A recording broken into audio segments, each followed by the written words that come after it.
Namaste, Stongo, Gary Fife, Java Jifkidos.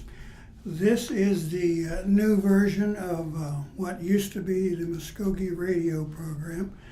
It has evolved into the digital age. We are now carrying it on YouTube still. It is a digital version. We hope to be able to reach more people this way and find out what kind of results we're getting, numbers of people who are paying attention. We are essentially the same program with just a brand new name, Emvpanayv, which comes from the television newspaper column that I write monthly for Muscogee News. So we just decided to hang on to that name and move on.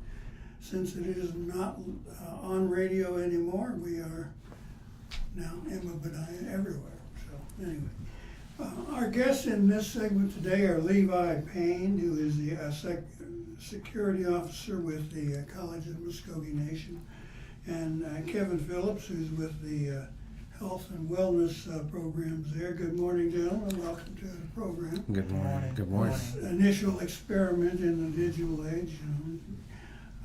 Forgive me if I'm still lagging, because I was one of those guys who were brought up without any computers whatsoever. So radio was that's a okay. big old board with big chunky things. First of all, for people who are not really familiar with the College of the Muscogee Nation, what is it? Where is it located? What's the mission? The College of Muscogee Nation is located right off of Loop 56 for all you Oakmogians out there. It's located right next to Green Country, so we're kind of on Loop 56. There's other colleges there, OSUIT. The College of Muscogee Nation, it's really, has a cultural aspects, and since my time there as an employee, it's really grown. I've seen the growth. There are some facilities going up right now as we speak. We have students from all over, and a lot of people, I run into people sometimes, and they're like, maybe they're not native, and so they're like, well, I didn't know that I could go there. They thought that they had to be native. You don't have to be native to come. We have students from all over. We've had students from New York, South Dakota, New Mexico. Just from everywhere. It has a lot to offer, and what I really like about it is, we're not very big like some of these other universities, but what I see is that our staff and our faculty, it's like family, and they really, really care for the students. And so when a student comes there, they will receive more of that one-on-one help. That's what I really see. And what's really rewarding for me is when I see students come there and, life hits. Life hits for all of us sometimes. Mm-hmm. And to see them come and they get through those life events and walk across that stage, it's a good feeling. It's a good feeling to know that you could be a part of that too, and helping them. Because a lot of times our students will come and, as security, a lot of people look at us as enforcing all the time, and so I always try to tell our guys that we're just as much a part as the student success as the staff and the faculty there. And so, Kevin, what are your thoughts there? What's the product that a student takes with them when they've graduated? A big question, I guess, is what's the degree? What's it worth? What's involved there? Okay, so I graduate with criminal justice associates from there. You take away, well, like you said, it feels like a family out there. So everybody, they help you the best way they can. They want you to succeed, and we do have students from England. We have 2 students from England that's currently online that's taking classes with us, and it's just. Get that feeling, you walk across stage to diploma, and So that diploma, what is it, like an associate? Yeah, an associate. So I plan on taking that and doing my criminal justice studies at another university as well. So it's like a stepping stone. Yeah, or a complete program. It's a stepping stone to get that degree, and it opens up other doors as well. I know that, Levi had touched on it, but who's going to school there? Well, we have students, from North Dakota. One of your workers is actually a graduate from there as well. Shaylin, yeah. And so, yeah, I mean, it's just, you meet a lot of people at the college you don't even know, and also you meet a lot of kinfolk out there you don't even know. A lot of different tribes. Yeah, a lot of too. tribes. Now, the typical student there is of college age, or are they older? I mean, we've had some older ones too, and that's really inspiring too to see. We've had 50, even 60-year-olds that come, and they're straight A students. They come and they're successful, man, and they make it, and that's really what inspired me during that time frame when I was going, and I even took some classes there too. And I was seeing a lot of those older ones coming, and to see them, make it and make it well too, it really inspired me to go back, and so I did, and I finished and completed as well. The colleges, we're offering associate programs now, but they are working on transitioning over to offering 4-year degrees. So that's something in the works too. That'd be wonderful. Right. Now, what's the focus of the school? You mentioned law enforcement. Was that correct? Yeah. So there's criminal, law enforcement, criminal justice, and then there's gaming. There's Native American Studies. There's a language program. Natural resources. And we'll be getting some more pretty soon. It seems like.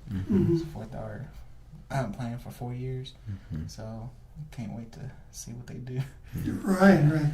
The language program is really big right now. It's right now they've started a master apprentice program, so they have several students in this program. It's just for that master apprentice program to learn the language, and that's been started specifically for that. And you can also earn a certificate, a language certificate.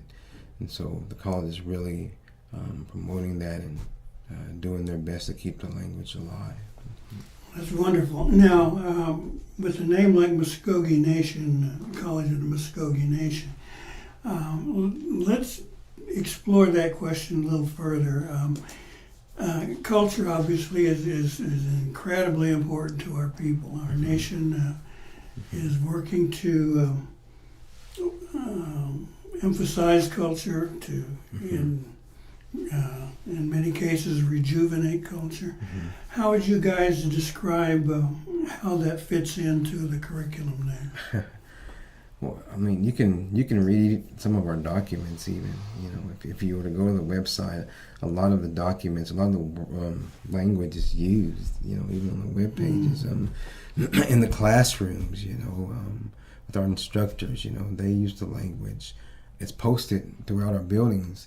A lot of our buildings on the campus are culturally designed. Right now, I'd say the new one that's going up, it's going to have a lot of cultural design within it.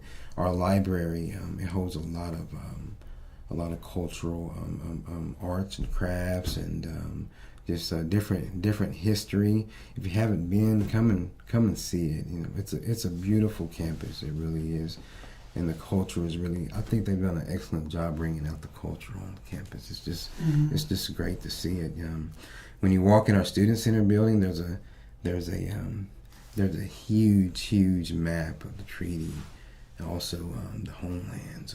It's just a lot of different history. When one comes to the school, you can find many facilities now that are designed to support students. When it started, when I first got a look at it, it was essentially one big classroom containing building with the library and some basic stuff. But that image now has been changing and evolving as they've added facilities, particularly to make it more of a college campus for students. Now, one of the nice things that we've seen is the addition of student housing. A number of what we call cottages, dorms. Dorms. Okay, now those are aimed at giving the students an on-campus residence. So now, Kevin, I understand you were formerly one of the occupants there. What was that like, and what's the typical setup? So you have a roommate, in the same dorm. Then you have across the hall roommates, and it's 4, and it's a big room. Like, it's not your average size room. Like, it's a really nice room, actually. Your bathroom, you share a bathroom. You have your own with your partner, and then your other side they have their own. So it's a big space for it. You have your living room and microwave and fridge, if you have one. Meet a lot of people, a lot of friends. If you don't know, you're gonna know somebody down there, and especially in the dorms. Hang out. You can go to the Turtle Lodge, which is our common area where you can watch TV, play video games, pool. We have a pool and air hockey table, ping pong table. You can reserve the TV if you want to for a night and watch a movie with your friends, and we have there's a dish. We have a dish out there, so you can plug in your own TV in the front room if you want to. It's just amazing. Show. That's the student housing.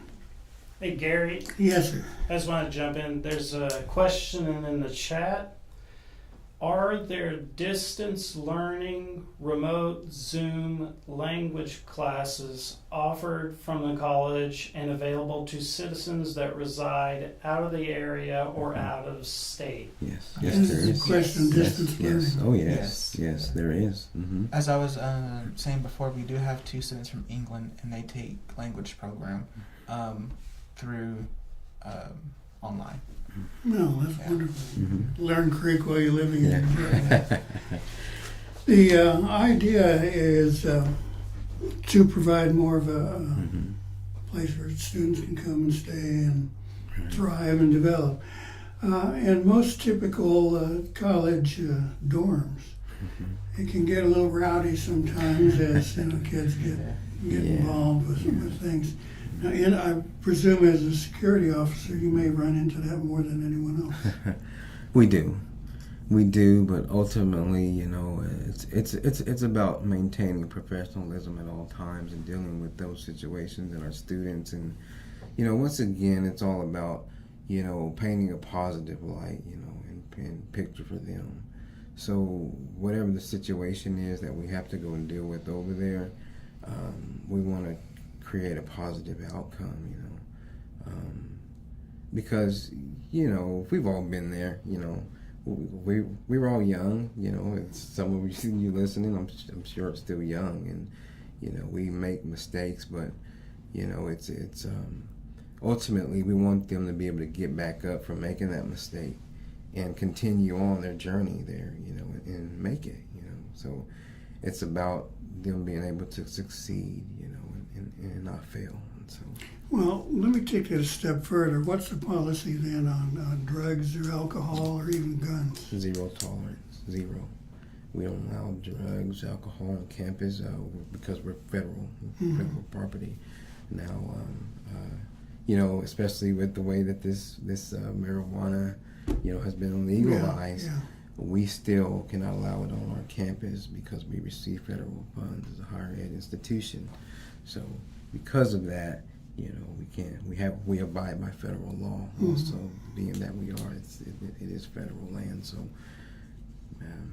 even though that's been recognized, by state, it's by federal. And so we abide by federal law, which means that we can't allow it. So we don't.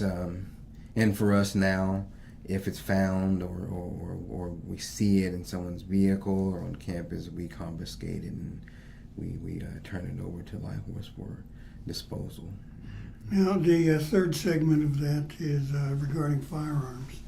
And unfortunately, they have been more and more in the headlines around the country as different people have done different things that involve the use of firearms and unfortunately the consequences. Right. So there is a lot of controversy regarding the laws. Right.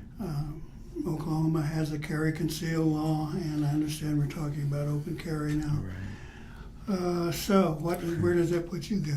Well, for us, of course, our law enforcement, our light horse officers, and local law enforcement, we do allow them, of course, on property, with their firearms, and because we have some light horse officers that take classes there too, and so they're there on a daily basis too, and other agencies also. For us as security, we are in the process and working towards that armed status on campus, and so we're going through some extra steps right now and working on some documentation from an outside agency just to get that extra stamp of approval, and we're working with an accrediting agency called ICLEA. And so that agency is going to come in and just kind of, we'll have a site visit from them, and we have a lot of standards that we'll have to meet just to make sure that, where we should be, as a security staff and as an armed security staff. And so. Now, deer season's coming up. I mean, you have students there with a deer rifle. Correct. And once again, those are things that, we would confiscate if found. Now, and we understand students hunt, fish, in the state of Oklahoma says, you can have a knife blade can be no longer than 6 inches. So we do allow our students to keep their, their hunting knives and things like that in their dorms, but they can't be out wheeling them or having them out in the open or anything. You have to be responsible as well, So, but anything larger than that, we will have to confiscate it. Any weapons, that could be violent or hurt, people, and we've had to confiscate things before. Wow. Mm-hmm. Let's switch subjects and kind of get away from the heavy-duty topics. Now, in developing student life there, one of the things that I experienced as a college kid, of course, is you're mostly poor, no matter where you come from, and you're sometimes in need of different things that help you get along with your daily life. And you're looking to assist kids, your students there, on a program coming up later this month on helping them achieve many of the daily, what do they call them? Daily needs, anyway. It's called a Day of Giving. So why don't you tell me about that, coming up on October the 18th, and you're looking to get donations for students. Yeah, so Day of Giving, I went through it. So it's just people donate toiletries, snacks, bedding, anything that students may need, staying in dorms. And me coming from where I came from, when I came to college, I didn't have a lot, for my dorm. And when the first time I did it was when I first came in. So I started grabbing like toilet paper, soap, laundry, everything, and it helps. It plays a big part with our students now. Even then, we had a health shelf, which that's what I work now, and that's for students who you come in and they can just grab what they need, because we have laundry soap, everything from laundry soap to shower liners and toiletries and feminine products. So that's like for students on and off campus. They just come in, hey, go for it, and they just come in, fill the bag, and we're still taking donations as well for that. So after Day of Giving, we'll still be doing our health show for students, and it's just a small thing for now. we're looking to grow as we go on. I remember when I was at school over in Tahlequah, my parents helped me out with that kind of thing. They called it a care package. Yeah. Yeah. And that name is still around. Yeah. And it is. Travel department, was it youth services? I think. Yeah, Muscogee Youth Services did care packages for students. You sign up and do all that, and a care package. A lot of students signed up and they'll get it. And it's full of baskets. It's really cool. Snacks, gift cards. Gift cards is what students really like. Right. Yeah. Just a bunch. Just they show that people care. Yeah. This day of giving, it really started. It was 2 security officers. We were sitting in the office one day, and we like I said, a lot of times. People look at security as the enforcement on campus, and making sure you don't violate the policy or the rules, and but we want to paint a positive picture too. And we were thinking about what could we do as security to give back to our students, and so we got to pondering and we came up with this name, but we wondered how we were going to fund it, and how we were going to get these items into our students. And so we just began to, collectively, come together, the staff and faculty on campus, and it just grew. We started this back in 2018 is when the idea arose, and I think 2019, November, we had our first one, and we've held it every year since, and it's just grown. It's tripled in size. And last year we had it outside, and this year, every year we have a conference area there. It's actually 3 classrooms, but it can open up to one large conference room, and we've had to open that up, all 3 rooms to hold everything.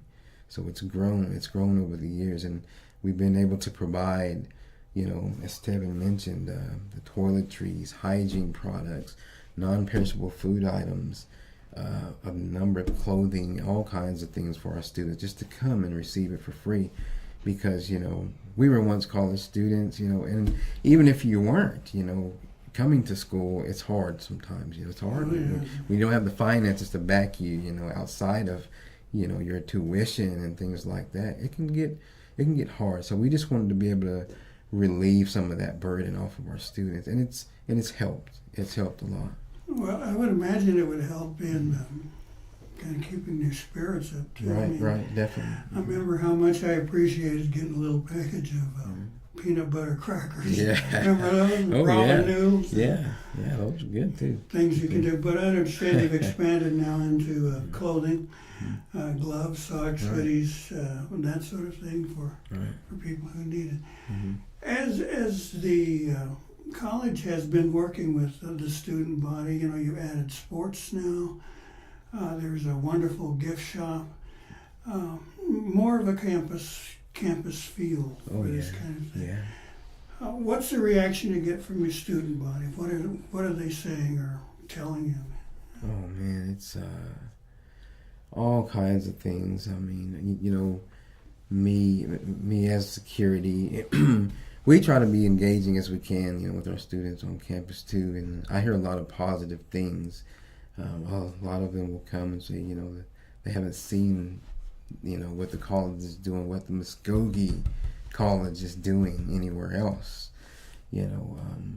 It's unique in its own way, and I think that,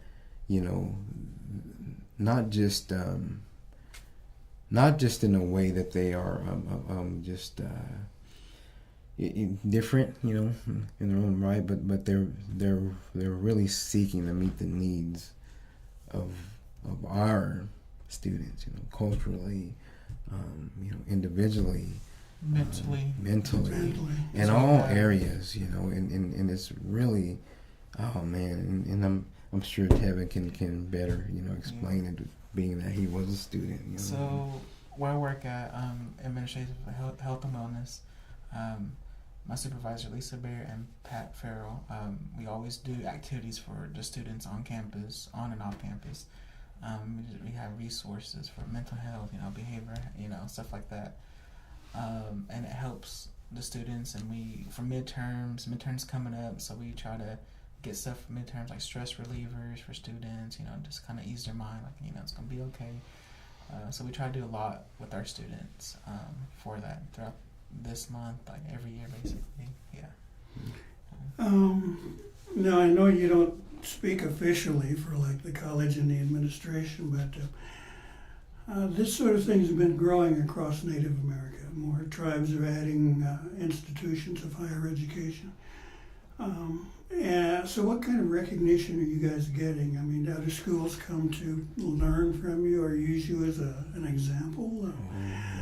Pick on you as a resource? Oh, yeah. I mean, well, they call them TCUs, tribal college universities. We fall in that category, but, also you got to realize we're the only, recognized tribal college in the state of Oklahoma. And so that's huge, that's a big deal. We have visitors from all over. I mean, different countries come and, they hear about the college and, what we're doing and the language, and they come and they want to see it. And, there's been times when I've seen different visitors there, week by week, just coming to visit, just wanting to see it and tour and just because they're hearing about, college and the Muskogee people, and the culture, they want to learn and they want to know, how are we different? What is the college doing? What's it about? And one of the things that everyone always says is such a beautiful campus, which it is. So once again, if you haven't been, come and visit us. We welcome you. Well, the Day of Giving is set for October 18th this year. And you're looking for donated items, and they would contact you, I presume, for any donations or set something up. Do they bring them to the campus, or do you go out and pick them up? What's happening there? Actually, we have set out donation boxes around some of our tribal departments, other departments within the tribe.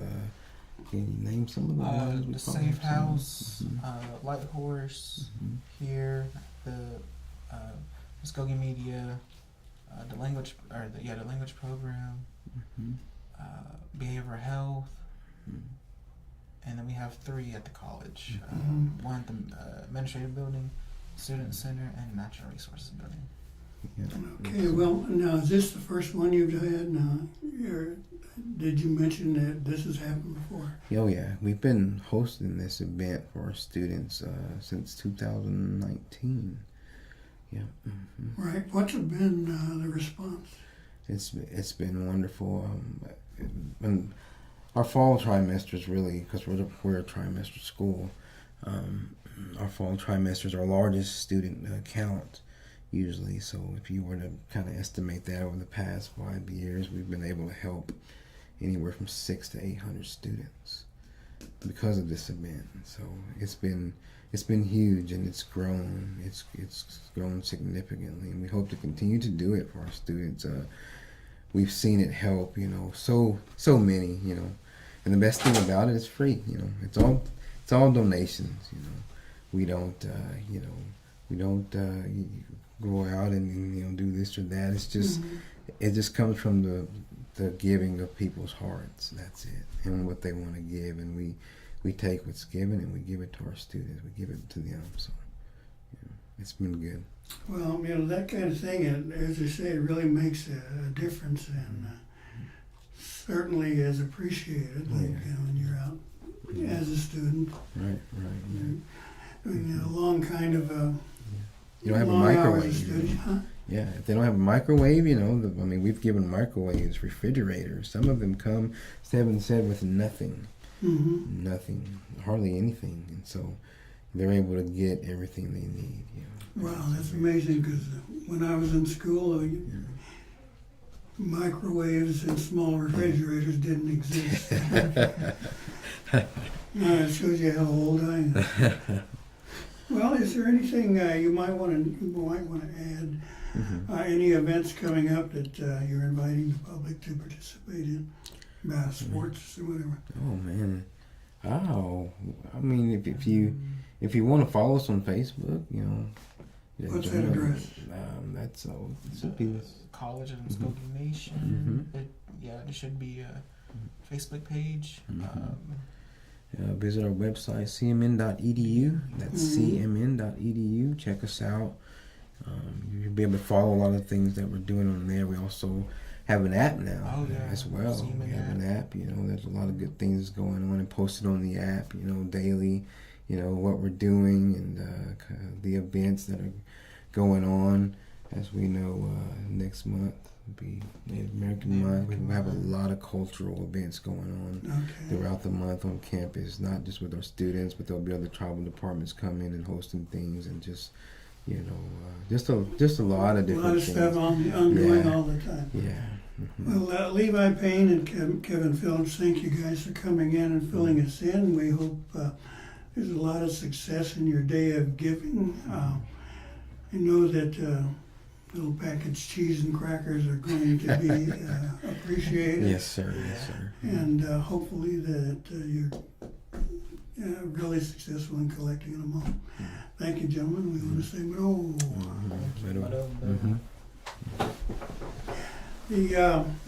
The next segment of Muskogee Radio now, Emvpanayv will be hopefully looking at Elizabeth Johnson, who is a truck driver, who has been set up to help the missing and murdered Indian women across the nation by putting that on a trailer that she's hauling around and hopefully gaining more support and knowledge. So check us out for the next edition, next segment of Emvpanayv. I'm Gary Fife.